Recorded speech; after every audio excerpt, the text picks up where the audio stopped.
CBSE हमारे देश का सबसे विश्वसनीय बोर्ड अब तक था, लेकिन इस साल एक क्वेश्चन मार्क आ गया। तुम्हें याद होगा पिछले साल कुछ रील्स वायरल हुई थी जिसमें टीचर्स पेपर चेकिंग कर रहे थे और एक महिला कोई टीचर थी, वो पेपर बस बिना पढ़े ऐसे साइन ऐसे करती जा रही थी। तो रील वायरल हुई कि टीचर ये कैसे कॉपी जांचते हैं। ऐसे पीछे दो आदमी वो बिना देखे बात किए जा रहे और टिक टिक किए जा रहे। तो एक सवाल उठा था कि क्या बच्चों की कॉपी ठीक से जांची जाती है। उसका जवाब लेकर सरकार ने इस बार कोशिश की कि ऑन स्क्रीन मार्किंग सिस्टम लागू कर दे, OSM।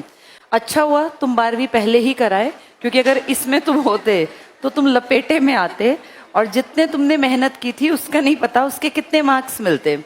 मैक्सिमम बच्चों की शिकायत है कि जितने हम कंफर्म थे हमारे नंबर आएंगे उससे परसेंटेज हमारी गिर गई। और इसका कारण जब ढूंढा गया तो कहीं ना कहीं निकल के आया OSM, ऑन स्क्रीन मार्किंग। जब तुम पेंडेमिक के टाइम पे स्कूलों में थे तो तुम्हें याद होगा, तुम पेपर जब हुए, क्योंकि 2020 तो पूरा ही पेंडेमिक का साल था, पेपर देने स्कूल नहीं गए थे। 2020 के मार्च से लेके और मेरे ख्याल दिसंबर में जाके थोड़ा बहुत वो हुआ था कि स्कूल खुलेंगे, लेकिन फिर अगले साल फिर से ऑनलाइन क्लास स्टार्ट हुई। तो उस टाइम तुम्हें याद है पेपर लिखते थे घर पे, फोटो क्लिक करते थे और फिर वो ऐसे कुछ था ना सिस्टम। अब ऐसा सिस्टम जो उस टाइम की जरूरत थी, भाई और कोई ऑप्शन नहीं था, पिछले साल से ये बात चल रही थी। इनफैक्ट सरकार अब कह रही है कि हम तो जी 2014 से जब सरकार नहीं आई थी, मोदी सरकार, तब से इस कोशिश में थे कि ये टीचर्स जो नंबर गलत गिन देते हैं, कभी गलत चेक कर देते हैं, चेकिंग में 2 पन्ने चिपके रह जाते हैं, बहुत सारी गड़बड़ियां होती थी ना, इनसे ओवरकम कर जाएं और टीचर्स जो गलतियां करते हैं वो ना हो, इस तरीके से चेकिंग की जाए। तो 2026 का जो बैच निकला है, जिन बेचारों ने 2026 के पेपर दिए हैं, वो इस एक्सपेरिमेंट की भेंट चढ़ गए। जनवरी 2026 में, मैं आज इसकी रिपोर्ट पूरी सुन रही थी, जनवरी 2026 में इस टाइम पर जिन बच्चों ने पेपर देना था इस साल का, उन लोगों को पेपर देने से पहले एक ट्रायल या प्रोजेक्ट होता है ना कि भाई इसको पायलट प्रोजेक्ट कह देते हैं, कि पहली बार किसी काम को करके देख ले वो ठीक भी है कि नहीं है। तो पायलट प्रोजेक्ट के रूप में दिल्ली में 5 स्कूल्स को लिया गया, जहां पे वहां के स्कूल्स का इंफ्रास्ट्रक्चर या जैसे टीचर्स जो भी वहां इस्तेमाल किया गया। इन 5 स्कूलों में प्राइवेट स्कूल भी थे, कल को कोई सवाल ना उठाए, दिल्ली सरकार के स्कूल भी थे, राजधानी है, और तीसरा KVS जो देश के सबसे विश्वसनीय संस्थान माने जाते हैं, KVS और JNV, केंद्रीय विद्यालय और जवाहर नवोदय विद्यालय, प्लस दिल्ली गवर्नमेंट के स्कूल हैं और प्राइवेट स्कूल हैं। यानी हर तरीके के जो स्कूल 12th क्लास के बच्चे भेजने वाले थे इस साल के बोर्ड में, उन्हें एक एक्सपेरिमेंट के तौर पे, पायलट प्रोजेक्ट के तौर पे इस्तेमाल करके कि यहाँ देख लेते हैं ये सक्सेसफुल रहेगा कि नहीं रहेगा। अब जो रिपोर्ट आ रही है वो बता रही है कि ये जनवरी का प्रोजेक्ट अनसक्सेसफुल था। इन 5 स्कूलों में ये पायलट प्रोजेक्ट फेल हुआ था और इसमें बहुत सारी टेक्निकल गड़बड़ियां बताई गई थी। ये भी बताया गया कि जब पेपर जांचे जा रहे थे ऑन स्क्रीन के हिसाब से, तो बता रहे हैं कि जहां पेपर में नंबर बढ़ाने की टीचर ने कोशिश की, वहां 1.5 नंबर घट गया था। और उन्होंने कहा, 5 स्कूल से जब ये रिपोर्ट आई तो कहा कि अभी 1 साल इसको रहने दो, अगले साल तक इस पे काम कर लेंगे, इसको इस लेवल पे ले आएंगे काम करके सरकार की मदद से सब लोग, कि ये लागू किया जा सके। लेकिन इस बात को कान से निकाल दिया गया, एक कान से सुना, एक से निकाल दिया। और इसी साल फरवरी से मार्च के बीच में हमारे यहाँ बोर्ड के एग्जाम होते हैं। जनवरी में फेलियर सामने था, पर इस बात को नीचे दबा दिया और कहा कोई बात नहीं, चलने दो, और इस साल से ही ऑन स्क्रीन मार्किंग स्कीम को लागू कर दिया। ये ऑन स्क्रीन में क्या करता है, टीचर कॉपी बच्चे ने लिखी है वो जाएगी, वहां उसके फोटो क्लिक होंगे और फिर वो अपलोड कर दिए जाएंगे। ऐसा नहीं है कि ऐसा कहीं नहीं होता, पूरे वर्ल्ड में बहुत सारी कंट्रीज ऐसे ही काम कर रही हैं। इनफैक्ट जो इंटरनेशनल बोर्ड वाले स्कूल्स हैं ना, IB वाले, अभी इंडिया में वो ऐसा काम कर रहे हैं। पर बेटा उनके पास एक तो इंफ्रास्ट्रक्चर बहुत तगड़ा है, प्लस उनके यहाँ जिन कंपनीज को ये टेंडर दिए जाते हैं, जो कंपनीज इसका ठेका उठाती हैं कि हम ये सब काम करेंगे, वो हमारे देश की तरह नहीं होती। अब आज नई रिपोर्ट में ये भी आ रहा है कि जिस कंपनी को ये काम सौंपा गया, जिस कंपनी को ये टेंडर दिया गया, उस कंपनी को पहले तेलंगाना स्टेट शायद था, तेलंगाना में उसने काम किया था और वो गड़बड़ी में पाई गई थी, वो ब्लैक लिस्टेड कंपनी थी। उस कंपनी ने अपना नाम बदला, नाम बदल के नया टेंडर फाइल कर दिया और वो टेंडर उसको मिल गया। अब ये अजीब बात है कि उसी कंपनी जिसका पीछे का बैकग्राउंड इतना खराब था, उससे पहली बार में एक्सपेरिमेंट के लिए लाखों बच्चों का भविष्य इस 12वीं के ऊपर डिपेंड करता है। तुम जानते हो बच्चे की जजमेंट जिंदगी भर की जाती है कि 12वीं में परसेंटेज कितनी थी, अच्छे कॉलेज मिलते हैं, न जाने कितनी बार पूछा जाता है 12वीं की परसेंटेज कितनी थी। तो ये ऐसा एक भद्दा मजाक कर दिया और जिन बच्चों पे बीती है वही जानते हैं कि उनके पेपर की क्या हालत हुई। अभी चलो यहाँ तक भी ठीक था, हो सकता है सिस्टम में गड़बड़ हो, सिस्टम एकदम से नहीं बदलता, लेकिन अब एक और बड़ी दिक्कत आई कि जब कुछ बच्चों ने 2 लाख प्लस बच्चों ने कहा कि हमें अपने मार्क्स पे शक है, हमें कॉपी रीचेक करानी है, तो उस रीचेकिंग में भी तुम्हें पता है पहली बात उन बच्चों से ही फी मांगी जा रही है, उन बच्चों से फीस ली जा रही है और फीस अच्छी खासी है। फीस देने के बाद जब बच्चों ने अपनी कॉपियां देखी तो उन्होंने देखा कि कॉपी में एक लड़की का, आपने देखा होगा वीडियो वायरल है, उसने 4 सब्जेक्ट की कॉपी मांगी कि भाई मेरे ये सब्जेक्ट मुझे कंफर्म है, अच्छे आने चाहिए, नंबर कम है, तो उनमें से 3 सब्जेक्ट के नाम पे तो एक ही कॉपी आ गई। उसने जो सब्जेक्ट मांगे तीनों की एक कॉपी, यानी एक सब्जेक्ट की कॉपी को 3 सेट में डाल दिया और बहुत ज्यादा गलत तरीके से चेकिंग की हुई है। जब उसने देखा कि उसके पेजेस जो वो लिख के आई थी वो ब्लर है, तो पढ़ने वाले ने कैसे पढ़े वो, और कई लोगों के कॉपी का ये हाल था कि आगे का पन्ना तो उनका है, पीछे के जो पिक्चर्स फोटोज हैं वो किसी और कॉपी के हैं। यानी इतनी घपलेबाजी है, इतनी घपलेबाजी है कि आप कहाँ कहाँ से सुधारोगे। और इसका भी अभी फिलहाल तक मैं देख रही थी, कल शाम को क्या किया कि अब जब सारी चीजें गड़बड़ होती दिख रही है ना, कल शाम को अंजना ओम कश्यप ने एक आज तक पे एक देखा होगा तुमने, एक प्रोग्राम किया, उसमें उन्होंने, मैंने पहली बार जीवन में देखा है कि अंजना ओम कश्यप सरकार के खिलाफ इतना खुल के बोल रही थी और उसका कहीं ना कहीं कारण था कि स्टूडेंट्स कम से कम अपने फेवर में आ जाएं। अभी 2 दिन से तुम देख रहे हो अंजना ओम कश्यप को लेकर पूरे देश में कैसे एक वो चल गया ना ट्रेंड, और कल रवीश कुमार ने अपने प्रोग्राम में कितने बड़े लेवल पे उसको कवरेज दी है।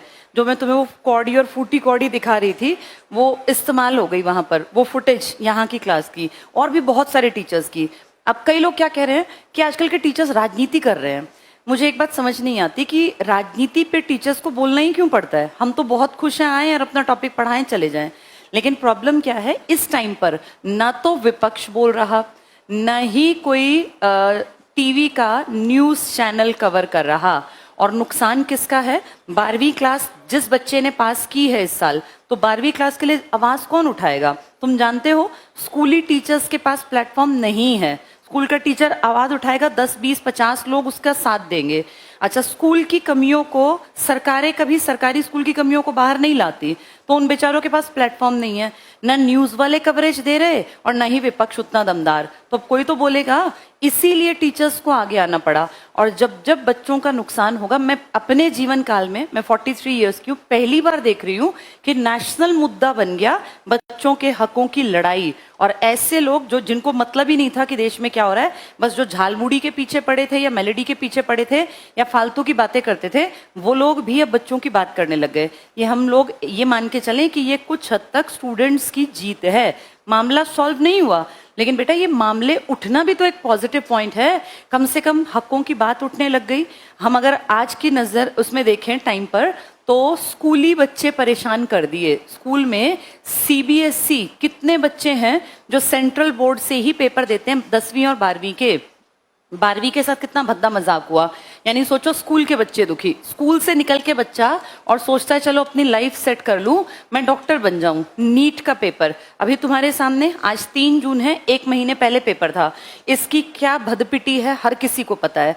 जो बच्चे स्कूल में ठीक ठाक होते हैं, नीट नहीं करते, वो चाहते हैं कहीं गवर्नमेंट जॉब की तैयारी कर लें। और ऐसे बहुत सारे बच्चे एसएससी जीडी जैसे एग्जाम देते हैं, जो कितने बड़े लेवल पे हमारे सामने लीक हुआ, कितने सेंटर्स पर तोड़फोड़ हुई, बच्चों ने विरोध प्रदर्शन किया, देखा ना हम सबने लाइव। अब इसके अलावा इस देश का सबसे बड़ा राज्य जो सबसे पावरफुल पोजीशन पर भी बैठा है, लोकसभा में 80 सीटें लेकर बैठे हैं, राज्यसभा में 31, अपनी खुद की विधानसभा में 400 प्लस, ऐसा ताकतवर राज्य, इस राज्य में यूपीएसआई के पेपर में कितनी बड़ी गड़बड़, यूपी का लेखपाल का पेपर कितने बड़े लेवल की गड़बड़। अगर इस चीज को समझने की कोशिश करें तो ऊपर से लेकर नीचे तक सब जगह गड़बड़ दिखाई दे रही है। अब ऐसे में अगर हम महामूर्ख हैं तो हम बस पढ़ते पढ़ाते रहे, पढ़ने पढ़ाने के बाद हमें हमारे बच्चों को जाना तो इन्हीं में है। अगर यही गड़बड़ियां हैं तो फिर कहाँ जाके सेट होगे। अगर तुम्हें पेपर का पता ही नहीं है कि पेपर कब होगा, लीक तो नहीं होगा, या उसमें गड़बड़ तो नहीं होगी, या वो कैंसिल तो नहीं हो जाएगा, फिर क्यों ही पढ़ रहे हैं बेटा। इतने बच्चों की एक्सपेक्टेशंस होती हैं कि 12वीं करने के बाद पेरेंट्स को हेल्प कर देंगे। माँ बाप ने हमेशा गरीबी देखी, कोई दिन ऐसा आएगा जब वो भी शांति से बैठ के खाना खा लेंगे, हम कमाने लग जाएंगे। लेकिन अगर यहाँ से यहाँ तक नजर डालें तो ये वो बच्चे हैं जिनकी उम्र 16-17 साल, और ये वो बच्चे हैं जो बेचारे बैठे बैठे ही 27, 32, आधे लोग 35, क्योंकि सरकारी नौकरी तो हर स्टेट में अलग अलग उम्र तक निकलती हैं। हरियाणा की बात करूं तो यहाँ 42 साल तक भी नौकरी लगने के चांसेस हैं।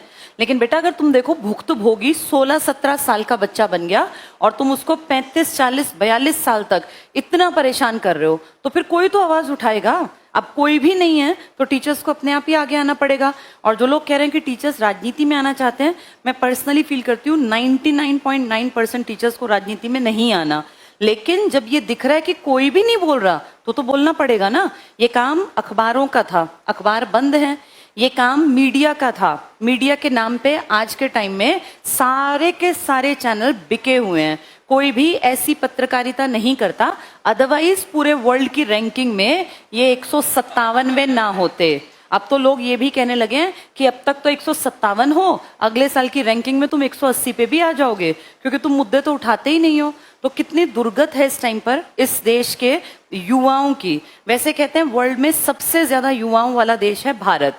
हमें सरकार से पंगेबाजी नहीं करनी, नहीं किसी स्टूडेंट की, नहीं किसी टीचर की पर्सनल कोई लड़ाई है। अभी मैं कल देख रही थी, कुछ लोगों ने पार्लियामेंट स्ट्रीट के आसपास, पार्लियामेंट का जो एरिया है वहां धरना प्रदर्शन किया, उनको भर भर के बसों में ले गए। बेटा एक बात का हमेशा ध्यान रखना, सरकार के खिलाफ अगर आपको बोलना है, आपको कोई काम गलत लगता है, तो पहली चीज होती है तरीका ठीक हो। हम सरकार के विरोधी नहीं है, ये नहीं है कि हम सरकार से लड़ना, हमें नहीं लड़ना, नहीं हमें कुछ भी ऐसा करना कि देश बिल्कुल एकदम 360 डिग्री घूमेगा, नहीं। लेकिन हम चाहते हैं सरकार का ध्यान इन बातों पर जाए और सरकार इस सिस्टम की कमियों को दूर करने के लिए काम करे।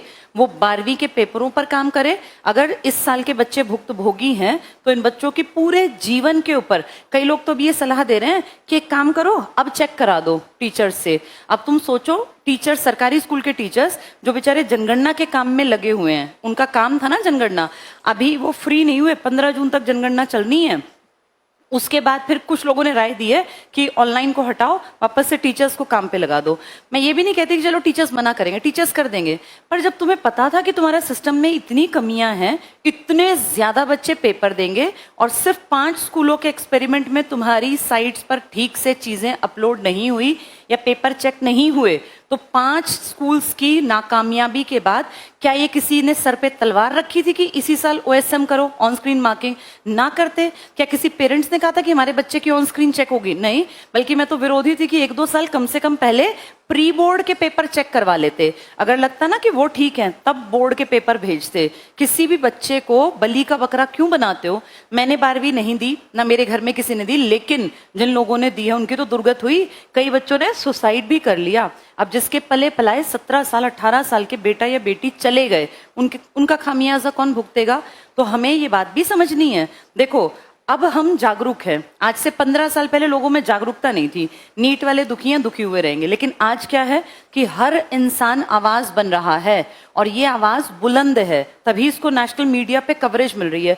छोटी बात नहीं है बेटा, टीचर्स की बातें नेशनल न्यूज में आने लग गई और नेशनल डिबेट में जो लोग फालतू की बातें करते थे उनकी जगह अब कहीं कहीं टीचर्स को मिलने लग गई। अदरवाइज पहले डिबेट कौन करते थे? या तो सत्ताधारी या विपक्षी। वो कुत्ते बिल्ली की तरह लड़ना, चिक, और ये एंकर क्या करते थे? भड़काते थे।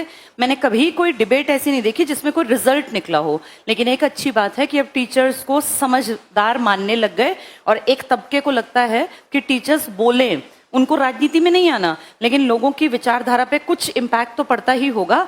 और जो बच्चा परेशान है इस टाइम, नीट का बच्चा, एसएससी जीडी का बच्चा, यूपीएसआई की तैयारी करने वाला बच्चा, यूपी लेखपाल की तैयारी करने वाला, और मैं ये नहीं कहती कि हरियाणा में पेपर लीक हुआ है अभी हाल फिलहाल, लेकिन बेटा हम हरियाणा को देखें, जहां हरियाणा का एक एग्जाम्पल सेट हो गया था, आज हरियाणा में कमी आ गई।